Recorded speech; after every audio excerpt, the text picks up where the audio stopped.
antes de você ser interesseiro, você tem que ser interessante.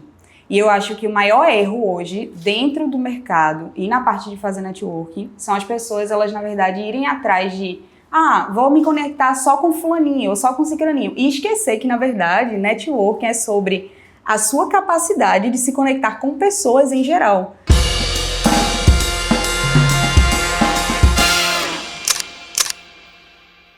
De 30 minutos, nem mais nem menos. Primeiro eu queria saber uma mini bio sua. Profissional ou... Não. Só pessoal? Só pessoal. Sou mãe de 2 gatos, odeio sushi, prefiro ligação do que o WhatsApp, com toda certeza. Não respondo o WhatsApp na mesma velocidade que ele chega, então eu posso responder 3 meses depois ou 1 ano depois. Deixa eu ver o que mais. Descobri que eu gosto de academia e de acordar cedo. Não foi a partir do livro O Milagre do Amanhã, nem nada do tipo não, mas eu li esse livro, não me deu inspiração nenhuma, mas só porque eu acho que eu cheguei na fase mais velha, assim, perto dos 30, e aí me deu vontade de começar a acordar cedo para poder aproveitar melhor o dia. Então, eu acho que é isso. Essa é uma definição básica minha. After, pra mim eu tô fora. Agora nessa faixa etária não dá mais, não rola mais. Quantos anos? Não me chamei pra after. Vou chegar nos 30 agora, dia 14 de junho. Novinha. Não. Tô velha já. Tá velha. Então eu tô ancião, né? Eu já vivi muito after.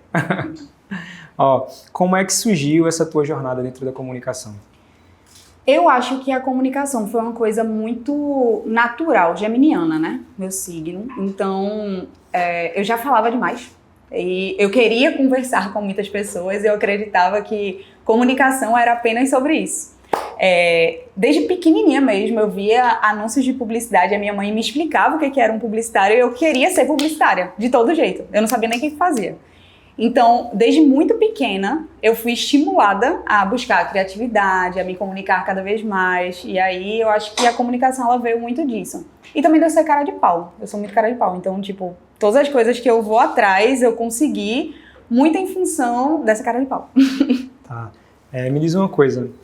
Eu te chamei aqui pra gente falar sobre networking. E o que é que faz uma pessoa ir para um evento e ela realmente fechar negócios, fazer contatos, e aquela pessoa que só sai com cartão de visita e não se conecta com ninguém? Deixar de ser interesseiro. Eu acho que isso é o principal. Tem uma máxima, assim, no Network Place, que é um evento que eu promovo, que é, antes de você ser interesseiro, você tem que ser interessante. E eu acho que o maior erro hoje, dentro do mercado e na parte de fazer networking, são as pessoas, elas na verdade irem atrás de vou me conectar só com fulaninho ou só com ciclaninho. E esquecer que na verdade networking é sobre a sua capacidade de se conectar com pessoas em geral, não se importando em cargos diretamente naquele momento. Não é só sobre você ir atrás das pessoas que são as mais influentes da sala. Muitas vezes, aquelas que estão mais quietinhas, num futuro bem próximo, vão ser as pessoas que você vai cruzar pelo caminho e você vai precisar para poder fechar negócio. Então, eu acho que isso é muito... vem daí. Entendi. Então, a próxima pergunta era justamente essa, né? O que é que mata essa conexão antes de começar? Então, tu diria que é isso? Com certeza ser interesseiro e a conexão também da pessoa querer falar apenas de si. Eu acho que também gente muito egocêntrica que quer só falar de si, não quer ouvir do outro, ela acaba rompendo qualquer oportunidade assim que você tem de fazer uma conexão verdadeira com uma nova pessoa. Até porque nem todo mundo tá afim de te escutar sobre toda a tua vida. Como é que começou esse projeto? O Network Place, ele começou muito em função, depois que eu saí da sociedade, da minha ex-empresa. Qual? E que, Berlim Digital, eu era sócia da Berlim Digital, saí depois de 7 anos. E quando eu saí, eu não tinha a menor ideia do que eu queria fazer. Eu só sabia que ali tinha encerrado minha trajetória. E aí, que eu tava tomando vinho na casa de uma amiga, e que ela era especialista em desenvolver startup. E ela brincando, ela fez, amiga, mas no final, na verdade, tu é uma designer de conexões. Aí eu, que nome bonito, gostei, vou querer usar. Aí eu sou publicitária, amiga, já peguei pra mim. Ela, mas tu amiga, tu sempre conecta as pessoas que às vezes são super distintas pra poder elas fazerem negócio. E aí, a partir disso, eu falei, tá bom, então vou começar a desenhar o que seria um evento do que eu acredito de networking. E foi daí que, 3 meses depois, nasceu o Network Place, a primeira edição. E o que foi que tu imaginou? Como é que foi esse desenho? A primeira coisa foi, eu não acredito que simplesmente botar bebida alcoólica e as pessoas vão beber, elas vão se conectar da forma que deveriam para poder gerar negócios. Isso eu acho que foi a premissa base. Mas eu adoro uma boa taça de vinho no final do evento, então, né, todo mundo gosta, relaxar, então uma das edições talvez seja cerveja, enfim. Mas só no final. Primeiro, eu sempre acreditei em educação. Então, de que forma eu posso educar as pessoas também naquela troca? Então, cada edição do Network Place, ela não é uma edição solta, ela vem com uma temática específica para poder ser discutido. Então, são divididos basicamente em salas temáticas para poder falar, e a pessoa mediadora ali daquela sala, ela fala um pouco mais sobre o tema, ela pode discorrer e aprofundar no tema. Então, querendo ou não, você sai aprendendo, mas não é um curso e não é um workshop. Só para poder deixar bem registrado. Entendi. Como é que foi esse processo para você construir isso? Como é que funciona o teu processo de criação? Totalmente bagunçado, totalmente fora do escopo comum. Assim, eu sou muito organizada para algumas coisas, mas para a criação eu sou bagunceira. Então eu saio coletando várias referências, gosto de colocar no Trello. E aí, a partir daquelas várias referências, eu vou passar uns 2 dias em crise, porque eu vou ver uma bagunça.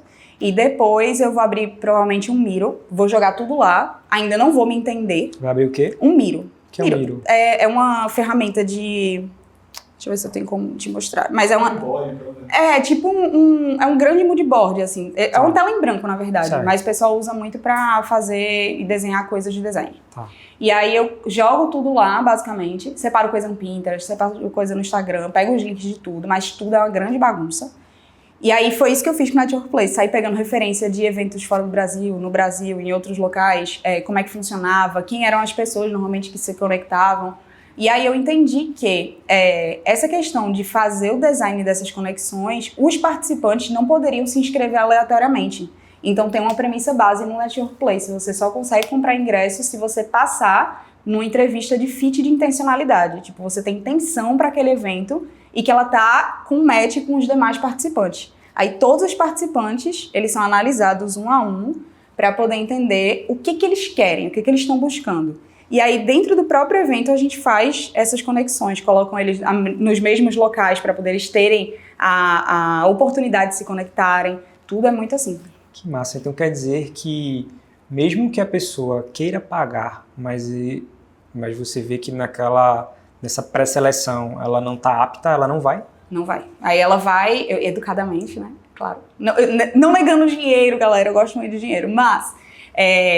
não dá para ser de outra forma se a gente quiser o objetivo principal do Network Place, que é essa conexão, que ela tenha uma intencionalidade.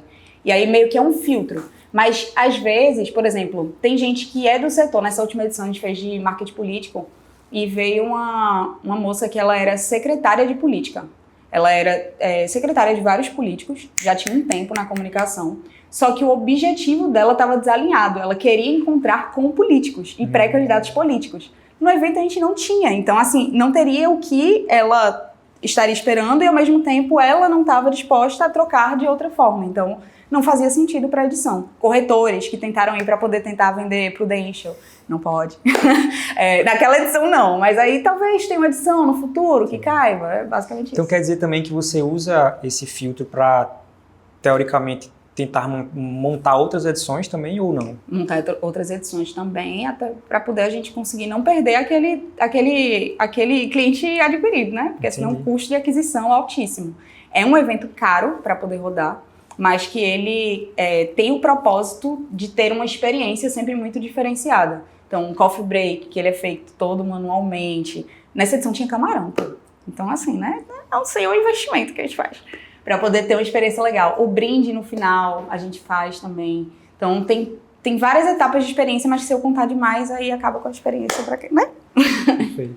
Vamos lá. Falando um pouco sobre o que você falou agora de custo, né? Custo é uma coisa que impacta tudo dentro dos processos.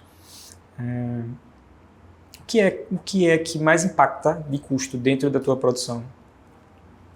Meu tempo. Minha hora alocada hoje para poder fazer essa triagem, porque ela não é feita por inteligência artificial, ela é feita manualmente, a gente está no início do processo. E eu acredito muito, como empreendedora, que você tem que, muitas vezes, investir no que você acredita como ideal, quanto propósito, quanto sonho, e se você puder, investir mesmo dinheiro, que é o que eu estou fazendo, para poder rodar durante um tempo, aquilo dali se validar e só depois você automatizar, porque senão eu acredito que cai muito a qualidade. Isso eu sempre acreditei na minha vida, assim. como é que tu faz como é que tu mensura o teu custo? Horas alocadas. Gosto de utilizar timesheet, tipo o ClickUp. Tá, mas como é que tu faz? ClickUp como tua ferramenta. Imagina tu explicando para uma pessoa que Eu tenho não sabe como cobrar a hora dela. Tá, eu tenho uma ferramenta que ela é de gestão daquelas minhas atividades, que é o ClickUp. Ele é gratuito. E aí você relaciona lá suas atividades. Como eu tenho muitas frentes de negócio que eu me envolvo, eu tenho o Take a Job, tenho o Network Place, faço consultoria, faço freela, eu trabalho com várias coisas, eu tenho que mensurar essa hora para poder conseguir entender quanto eu estou depositando em cada um. E aí, dentro dessa ferramenta, você consegue colocar as suas atividades e consegue iniciar um timer para poder você saber, iniciei agora, parei agora. Assim, eu vou ser sincera, essa disciplina não é todo dia não, tá? Tem dia que eu acordo totalmente indisciplinada e falo, meu Deus do céu, perdi a hora disso, estourei a hora daquilo, e aí como é que eu vou fazer? Aí eu só sigo a vida, porque isso também é uma questão. Se você fica muito bitolado também em fazer isso em todos os momentos, vai chegar uma hora que você só explode da pressão. É bacana ter essa rotina para poder você conseguir mensurar a sua hora. Mas, é claro que você vai em alguns momentos errar e tá tudo bem, não precisa morrer. É basicamente isso. Tá, eu tenho uma premissa básica, é um dos meus rituais e uma das minhas crenças, que eu sempre falo que a primeira agenda do dia sou eu. Então, meu dia começa bem e ele vai bem quando eu começo fazendo algo por mim. Você tem alguma coisa com relação a isso? Eu tô na luta pra isso. Tá. Tô na luta pra isso. Eu venho, na verdade, quando eu saí da sociedade da empresa, teve muito a ver com um período em que eu tava entendendo que eu tava entrando num burnout. Não tive burnout, não considero que eu tive burnout, nem meu médico considera, mas ele considera que eu tava com um pezinho ali para poder ter um burnout. E aí ele falou muito claramente, veja, é uma escolha sua. Ou agora você dá uma desacelerada, ou você vai ter um burnout. Simples. Aí eu falei, desacelerada, sendo que aí eu fui no tudo ou nada, né? Eu falei, já sei, vou sair da empresa. Aí, que era sócia. Então, foi num momento em que foi uma virada assim muito grande que eu mesma não estava esperando e eu não fazia a menor ideia do que eu ia fazer depois. Eu só sabia que eu queria sair. Aí eu falei, não, tá no time, vou sair. E eu tenho muito isso. Eu recentemente, faz 30 dias que eu pedi demissão. Eu era assessora parlamentar na Câmara dos Vereadores. E faz 30 dias que eu pedi demissão muito em função de... Eu sabia que tinha alguma coisa que estava faltando. E esse estava faltando, quando teve essa edição agora do Network Place, eu entendi. Toda a minha vida ela foi sobre conexões com pessoas. Eu gosto de pessoas, eu gosto de acompanhar as pessoas. O que eu faço por mim, muitas vezes, pela manhã, assim que eu acordo, ele tem muito a ver com se conectar com outras pessoas. Falar, ligar para minha mãe, ligar para minha irmã, enfim. Isso eu acho que é uma coisa que eu faço ali por mim, mas eu digo que eu tô ainda aprendendo, porque eu acho que por muito tempo eu acreditei que uma vida, deveria ser 100% sobre trabalho. Isso veio de família. Assim, meu pai, ele tem um adesivo no carro, eu não tô brincando, isso é real, que é, eu amo trabalhar. Então, esse é o nível. Sendo que, ao mesmo tempo, eu nasci nessa premissa, né, de que, tipo, não, o trabalho é algo muito importante, não sei o quê. E eu acredito que eu fiquei, diferente do que as pessoas falam, assim, super feliz, não sei o quê, eu sou uma workaholic que me trato. Eu não gostaria de ser, não quero ser e estou me forçando a não ser. Mas é meio que o trabalho, pra mim, ele funciona como uma droga. Quando eu começo a trabalhar, eu meio que cego. Eu não sei o ponto de parar, sabe? Eu fico até meio... Essa parte que eu vi. Mas é porque é muito difícil, pô. Tipo, isso já abalou relacionamento, família, um monte de coisa. E que eu só entendi depois de acontecer. E, nossa, não deveria ser romantizado, sabe? E isso eu acho que foi muito complicado pra mim durante um time entender. E eu quero chegar nessa etapa de fazer algo por mim, sabe? Para além do trabalho, basicamente. Que massa. Eu trabalho com audiovisual há 10 anos, sou produtora, e por muito tempo, e ainda vejo isso, infelizmente, vejo as pessoas se vangloriarem disso, sabe? De noite sem dormir, de um Red Bull ali numa fotinha, a pessoa editando de 3, 4 horas da manhã. E eu já fui essa pessoa, sabe? Sim. E hoje eu vejo que o sucesso para mim é justamente conseguir acordar cedo, ter uma rotina, ter mais tempo com minha família, ter mais tempo com meu filho, sabe? E dormir na hora. Hoje eu entendo que o meu superpoder é eu poder dormir mais. quanto mais eu durmo, mais criativo eu sou, mais produtivo eu sou. Então, queria que tu me falasse, eu acho que tu já falou, mas eu queria que tu se aprofundasse sobre isso, de trazer para as pessoas, com a tua experiência, falar um pouco sobre isso, sabe? De quebrar essa coisa romântica. Por muito, muito tempo, assim. Eu acho que até... É porque eu comecei a trabalhar muito cedo também. Tipo, se for pegar histórico meu, na escola, eu já sabia que eu queria trabalhar, que eu queria ganhar dinheiro. Sempre fui muito fã, muito, né? Eu gostava muito de coisas caras. E aí, eu sabia que pra poder eu ter aquilo dali, eu teria que trabalhar. Não ia vir da minha família, e eu teria que trabalhar pra poder ir atrás daquilo. Consegui meu primeiro estágio, eu acho que eu tinha 14 anos. Mas antes de conseguir meu primeiro estágio, eu tinha montado já, quando eu tinha meus, sei lá, 12 para 13. Não sei se tu se lembra a época de, se tu tá há 10 anos no audiovisual. Tu lembra a época do Bob Flash nas festas? Pô. Pronto. Eu queria ser o Bob Flash com 12 anos. Uhum. E aí, sem equipamento, sem nada. E aí eu lembro que, assim, essa questão da conexão, né, com as pessoas. Eu sempre acreditei que reunindo as pessoas eu conseguiria as coisas. E aí eu montei um fake, no Orkut, agora a revelação em primeira mão, ninguém sabe disso. Era Orkut Comments, ele era uma comunidade, que ele tinha vários perfis, e minha mãe me ajudava a gerenciar ele. Massa. E aí ela ficava supervisionando, né, mas eu tinha 12 anos, e aí eu queria ir pra todas as festas para poder cobrir as festas. Só que, menor de idade, não dava, na teoria, né, pra poder fazer nada. Eu comecei cobrando pra poder cobrir evento, era matinê que eu cobria, R$300. Na época era algum dinheiro, na época. Só que eu não tinha câmera, e eu não tinha dinheiro pra poder investir, então eu comecei a reunir pessoal que tem câmera e gostaria pra ir pra tal evento pra poder cobrir. Nisso, apareceu uma figura que hoje, inclusive, é muito conhecida no audiovisual. Gabriel na foto, sabe quem é? Uhum. Gabriel, pronto, ele até falou isso um dia desses pra mim. Foi o primeiro momento que ele pegou uma câmera pra poder fazer uma cobertura. Era aquelas câmeras pequenininhas assim. Então, desde muito novinha, eu já vinha nessa pegada de tenho que ganhar dinheiro, tenho que trabalhar.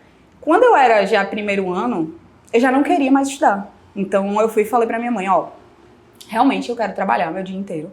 Eu acho uma perda de tempo. Sempre fui muito... como é que eu posso dizer? Em alguns momentos eu era muito isolada, eu sempre fui aquela nerd chata, assim, da sala. Eu lembrava o professor das atividades, eu me achava, tipo, eu tô sabendo mais e não sei o quê. E eu sempre ia pra frente, tipo, antes de chegar o conteúdo eu já queria estudar. Tudo eu queria sair muito na frente, sendo que eu não entendia como isso, agora, no futuro, ele impactou de que eu acelerei muito durante muito tempo. Tem uma coisa, assim, que eu vejo muito e que tem amigas minhas que elas são muito desenvolvidas, assim, a cabeça, até pra poder pensar o lado pessoal, que eu não sou. Eu sou super trabalho. Então, tem coisas, assim, que eu fiz já e que elas estão começando a fazer agora. Tem umas discrepâncias, assim, muito grandes. Tipo o quê? Tipo, sei lá, cozinhar. Eu digo que eu aprendi a cozinhar agora com 27 anos. Assim, muita preguiça e tinha irmã chefe de cozinha, então também, né, mas eu não sabia, e eu não sabia nível assim, eu pegar uma receita e assim, tinha sal a gosto. A gosto pra mim era uma marca. Então eu chegava, eu não tô brincando, isso é real. Então eu chegava no supermercado e fazia, mãe, sal a gosto. Escolhe, veja que loucura. Eu com 22, 23, eu ligava pra minha irmã pra poder perguntar que prato eu gostava de comer no Julieto, porque eu não queria ocupar minha mente com aquilo e ela sabia, então eu queria ir no certo. Mas eram coisas de adulto que eu não interpretava como sendo importante pra mim. Pra mim o importante era, tenho que trabalhar. Então minha vida foi dedicada pra isso. Na faculdade, eu fiz faculdade, não concluí, não entreguei o TCC2, mas eu ia contando os limites da falta para poder trabalhar mais.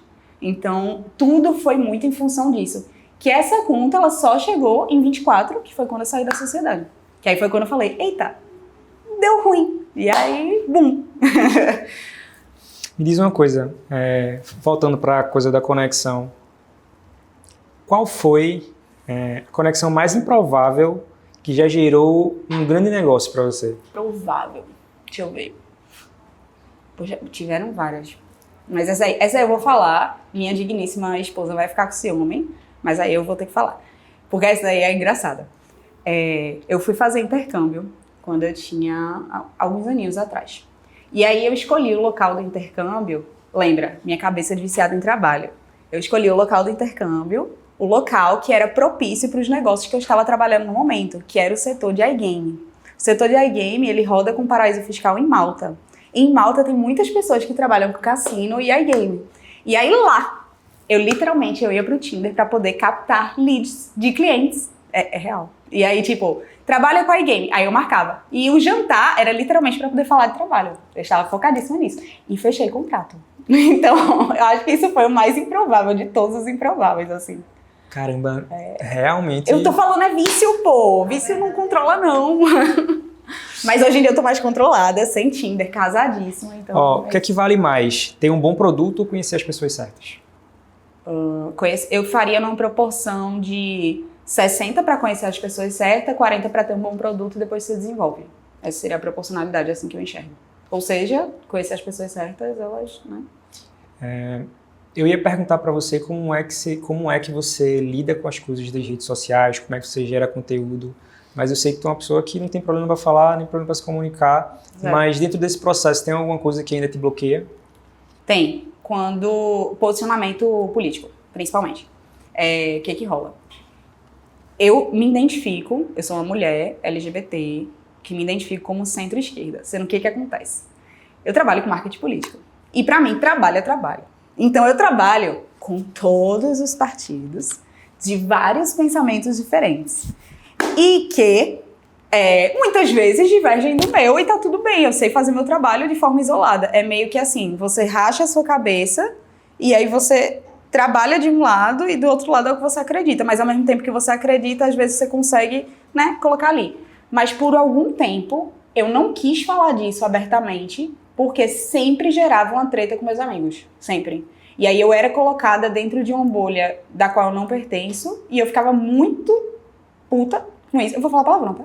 Eu ficava muito puta com isso, porque eu acho que, assim, não é algo justo ou certo. É a mesma coisa de eu chegar para meus amigos que trabalham com bet e dizer, vocês são pessoas péssimas porque vocês estão trabalhando com bet, etc. Isso pode ser o pensamento de alguns, mas assim, se você é amigo da pessoa, você chega e você conversa de uma outra forma, não é bem assim, sabe? Uhum. Eu acho que é meio isso. Acho que os pensamentos, eles são muito ainda limitados quando se trata com quem a gente está trabalhando e o que a gente está fazendo. Da mesma forma que eu todos os dias mudo esse meu pensamento, então... Era isso que eu ia perguntar, como é que tu faz para lidar com assim. isso? Muito difícil. É difícil pra caramba. Tipo, eu acho que um dos desafios mais difíceis que eu já tive foi esse. Tipo, eu passei 1 ano e 4 meses trabalhando dentro de uma lógica, mas que tinham várias coisas também que eu vou dizer, eu tinha de preconceito que eu quebrei. De ideais, assim, que eu achava que, nossa, estavam super corretos, etc. E que eu comecei a ver de uma outra forma completamente diferente. A redução ali daquele aspecto. Eu não tenho problema de falar de polêmica. O caso todinho é só que eu acho que as pessoas, muitas vezes, elas limitam o que elas vão trabalhar, ou como elas vão construir para o que são os ideais delas. E daí que está o problema de muita marca, em que as pessoas que estão trabalhando com aquela marca por trás, elas querem imprimir o que elas acreditam e não o que a marca tem de, sabe, de personalidade. Eu acho que se perde exatamente aí. A gente está criando uma geração que muitas vezes no mercado de trabalho não está sabendo lidar com o diferente e a gente não está conseguindo dialogar com isso e nem pensar de forma criativa para aquilo, sabe? Então, acho que basicamente é isso. Tá, falando um pouquinho sobre posicionamento, sobre marca,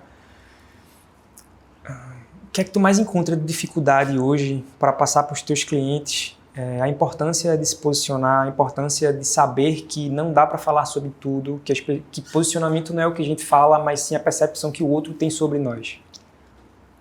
Eu acho que a maior dificuldade dos clientes em entender sobre posicionamento, sobre não tem que falar sobre tudo, não tem que estar em toda trend, tá não é no consumo, mas eu acho que é na falta de posicionamento profissional, muitas vezes também do profissional, sabe?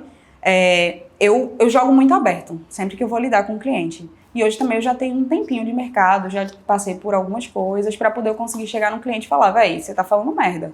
E eu ficar de boa com isso. Entendo que muitas vezes o pessoal não consegue, por isso que parte das minhas consultorias, elas são literalmente para gerenciar equipes. Eu entro para poder tentar entender o que a equipe está falando, traduzir isso para o cliente e fazer o negócio andar. Esse é o meu papel, basicamente, intermediário entre os dois mundos. Como é que funciona isso? Como é que esse processo? Eu descobri que eu gosto muito de pessoas.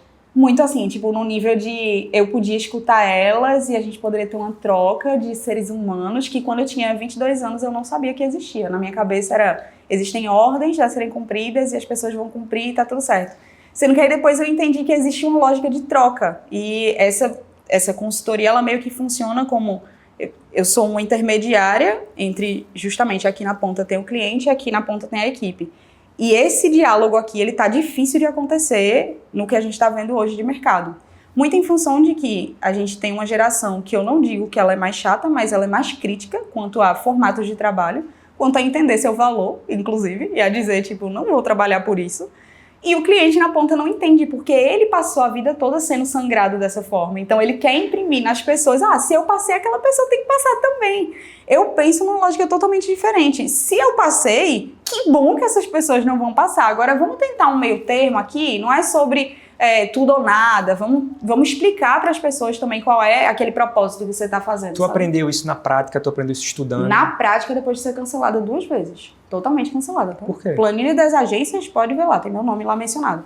Porque eu sempre fui excessivamente criteriosa e chata com o que eu ia cobrar. Então, era literalmente 24/7 em horários obscenos. Então, sendo que na minha cabeça estava tudo bem, porque a pessoa olhava no horário que ela quisesse. Então, mandar mensagem fora do horário era uma coisa que para mim era uma constante. Fazer as coisas dentro de um cenário de pressa, sempre pressa. Pressão o tempo todo. Pressão o tempo todo, porque eu, na minha cabeça, eu não estava, na verdade, repassando a pressão, eu estava adiantando as coisas. Sabe aquela ansiedade dos estudos que eu falei lá atrás, que eu estudava antes de acontecer? Era o que eu tentava fazer, mas na minha cabeça eu estava ajudando, eu não estava criando uma ansiedade, sabe? Aí depois de um tempo eu entendi que isso era ansiedade, basicamente. Tá, deixa eu te perguntar uma coisa. Esse teu processo de consultoria, tu chega para entender como é que funciona e entende que tem um problema, que não existe um direcionamento, tu traz esse direcionamento também? Ou é só essa conexão? Não, trago direcionamento e corrijo o cliente. Fala um pouquinho sobre isso. Como é que funciona esse teu processo? Vê, o que acontece na grande maioria das vezes? Eu vou falar exemplos práticos, assim, take a job. Tá. Abrir uma vaga. Certo. Aí abrir uma vaga de social media. Social media é uma esfera deste tamanho, que em cada lugar do mercado você encontra o social media fazendo uma coisa. Basicamente isso. Como em cada lugar do mercado você encontra o social media fazendo uma coisa, o cliente vai, e muitas vezes eu vou defender agora o cliente, muitas vezes não é um cliente que entende do nosso mercado e ele não tem que entender. Ele vai pensar, não, então essa pessoa vai fazer isso tudo por um salário mínimo. Olha só que legal. Aí o que acontece? No Take a Job, nosso papel é orientar o contratante. Então a gente liga para o contratante e conversa. Esses são os trabalhos de bastidor.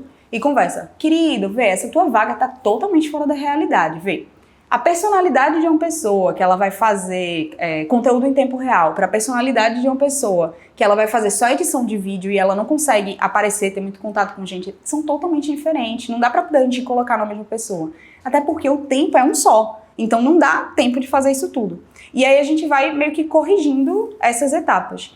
Dentro da parte do redirecionamento do profissional, é muito em função de, tá tudo errado em relação a o que o contratante ele tá me pedindo. Então eu não vou mais falar com ele tá errado, ele não dialoga. Então eu atuo basicamente nesse meio campo. Nesse mundo que a gente tá vivendo digital, por que tu acha que fazer eventos presenciais dá certo? Porque ele é justamente a quebra do que a gente está vivendo no digital. A gente consegue se conectar com pessoas reais, a gente não vai mais para IA e a gente começa a ter uma troca e afinidade com outros seres humanos. Fala um pouco de tendência. Qual é a tendência que tu vê para o futuro dentro do mercado de networking? Conexões verdadeiras, você com uma presença digital forte. E isso é uma coisa que eu acho que falta em muita gente. As pessoas pensam que apenas você se conectar presencialmente, ela vai fazer com que você seja lembrado. Mas, infelizmente, não. A gente está vivendo em era de disputa de atenção. Você tem que fazer parte e pegar um pedacinho. Tá, outra coisa. A gente vive bolhas, né? E aí hoje eu vejo muita gente cancelando, fazendo piada de quem faz networking. Como é que tu vê isso? O que é que tu entende sobre isso? Ai, manda se fuder. Mas, tipo, fora isso, dá pra poder você entender que você gostaria de ter a vida daquela pessoa? Eu sempre, quando eu vou ouvir algum conselho de alguém, a primeira coisa que eu penso é, eu gostaria da vida daquela pessoa naquele recorte? Então, se vão dar pitaco no meu relacionamento, eu gostaria do relacionamento daquela pessoa? Se a resposta for não, tu não tem nem que ouvir. É tipo, é uma pessoa que você só passa direto. Basicamente isso. Mas deixa eu te perguntar uma coisa. Geralmente, quando a galera começa a falar mal sobre uma coisa, é porque eu acho que também existem recortes que não são legais. Então, aonde é que existem esses recortes e por que as pessoas estão falando mal? O que é que está acontecendo que levam as pessoas a falar mal do networking? Gente interesseira. Aí voltamos para aquela primeira pergunta, tipo, gente interesseira que vai se chegar apenas e porque a gente está com muita automação. Essas automações em relação a vendas, a como você vai interagir e tudo baseado em IA, ela está perdendo a essência do que é o networking. Ela está virando uma coisa robótica, quando na verdade pessoas não respondem bem a isso. É basicamente isso. Se tu pudesse deixar uma mensagem para quem está começando agora, o que é que tu diria para essa pessoa que está começando, precisa se comunicar melhor, enfim? Não ter medo de testar. Eu acho que isso é uma máxima que todo mundo tem que levar para a realidade. Você não tem a resposta certa sobre o que você vai fazer pro resto da sua vida e você não precisa ter. E eu acho que muitas vezes quem está começando está esperando que exista uma trilha linear na carreira, quando na verdade isso é totalmente utopia. Você vai cheio de altos e baixos e daí você constrói o que é seu repertório e torna você único, basicamente. Tá, para fechar, se você pudesse voltar 10 anos atrás e deixar uma mensagem para você hoje, o que é que você diria para você? Você vai me fazer chorar. Eu Calma. Eu choro com tudo, é real. Eu sou geminiana com ascendente ali, câncer, enfim. Eu acho que a primeira coisa seria a preocupação consigo mesmo, com olhar para si, se desenvolver. Começaria a terapia bem mais cedo, com certeza, para poder eu conseguir entender as coisas para além do trabalho. E aí eu acho que é sobre você somar o seu repertório pessoal com o profissional que você se torna um excelente profissional. E qual seria a mensagem? A mensagem que você deixaria para a Isabela? Ter calma. Com certeza. Ter calma que o tempo ele vai cuidando. Não precisa ser tudo tão acelerado. Não precisa dessa pressa. Basicamente isso. Isabela, brigadão. Espero que você tenha gostado. Espero que tenha sido leve. Aprendi bastante com você. E é isso. Ai, obrigada. Você dá um abraço? Pode. Eu sou chorona mesmo, tá, galera?